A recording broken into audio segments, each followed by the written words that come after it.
Assalamualaikum everyone. Today I'll show you how to enable night mode in Windows, which reduces blue light to protect your eyes. If you are new here, don't forget to subscribe to Mr. TechFox for more quick tech tutorials. Let's get started. First, click on the Start menu and open Settings by clicking on the gear icon.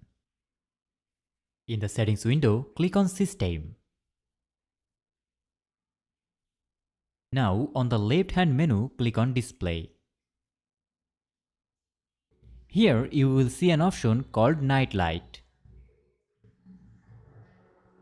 Toggle it on to enable night mode. To adjust the intensity or schedule it, click on Night Light settings right below the toggle.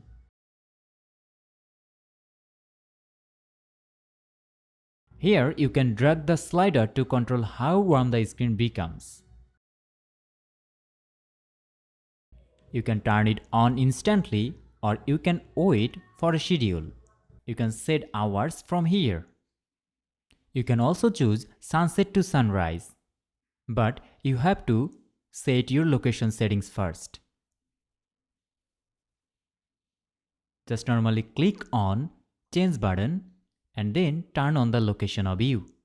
That's it. You have successfully enabled night mode in Windows. If you found this helpful, drop a like and subscribe to Mr. TechFox for more quick tech tips. See you next time.